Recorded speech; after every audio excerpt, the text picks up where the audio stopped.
মিসরের এক শান্ত গ্রামের কাছে একদিন হযরত মুসা আলাইহিস সালাম আল্লাহের ইবাদত ও দাওয়াতের কাজে ব্যস্ত ছিলেন। তিনি তার কওমের মানুষের উন্নতি ও সৎপথে ফেরাতে দিনরাত চেষ্টা করতেন। একদিন পথ চলতে চলতে তিনি দেখলেন এক অত্যন্ত দরিদ্র মানুষ এক কোণে বসে কাঁদছে। তার পরনে ছেঁড়া কাপড়, চোখে জল এবং হৃদয়ে ভারী দুঃখ। মুসা আলাইহিস সালাম তার কাছে গিয়ে জিজ্ঞাসা করলেন, ভাই তুমি কাঁদছো কেনে? লোকটি উত্তর দিল, হে আল্লাহের নবী, আমি অসহায়। আমার ঘরে খাবার নেই, সন্তানরা ক্ষুধার্ত। আমি যত পরিশ্রম করি কিছুতেই বরকত হয় না। আল্লাহ কি আমার ওপর রাগ করেছেন? হযরত মুসা আলাইহিস সালাম লোকটির আন্তরিক কষ্ট দেখে আল্লাহের কাছে দোয়া করলেন, হে প্রভু, এ বান্দার দুঃখ কেটে দিন, তাকে রিজিকের প্রসার দিন। তখন আল্লাহ তাআলা ওহী দিয়ে বললেন, হে মুসা, আমি আমার বান্দাদের ব্যাপারে সর্বজ্ঞ, কিন্তু এই বান্দার রিজিক আমি এখনই বাড়াবো না। তার জন্য যেটুকু নির্ধারিত তাই সে পাবে। মুসা আলাইহিস সালাম বিস্মিত হয়ে বললেন, হে আল্লাহ, আপনি পরম দয়ালু, তবে কেন তার দুঃখ লাঘব করছেন না? আল্লাহ বললেন, হে মুসা, আমি জেনে থাকি যা তোমরা জানো না।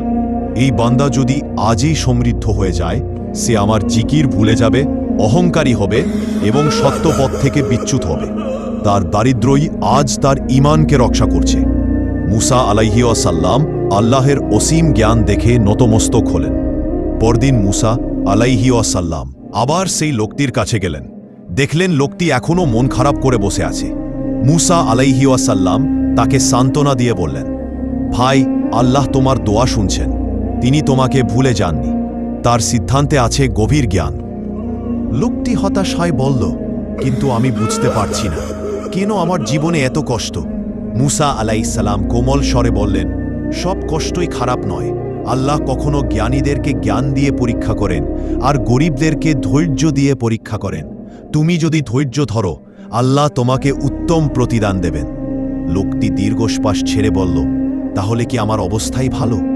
মুসা আলাইহিস সালাম বললেন, হ্যাঁ, হয়তো তুমি যে তাকে দুঃখ ভোগছ সেটাই তোমার কল্যাণের দরজা। আল্লাহ যা করেন বান্দার জন্যই করেন, তার রহমত আমাদের বোধের অতীত। লোকটির হৃদয় আশার আলো জ্বলে উঠল। সে মাথা নিচু করে বলল, হে আল্লাহ, আমি ধৈর্য ধরব, আপনার রাজায় সন্তুষ্ট থাকব। সময় কেটে গেলে ধীরে ধীরে লোকটির জীবনে অনুগ্রহ আসতে শুরু করল। শরীর সুস্থ হল, কাজ বাড়ল, ঘরে শান্তি এলো। সে এখন আগের চেয়ে বেশি আল্লাহের ইবাদত করত এবং মুসা আলাইহিস সালামের উপদেশ অন্যদের কাছে পৌঁছে দিত।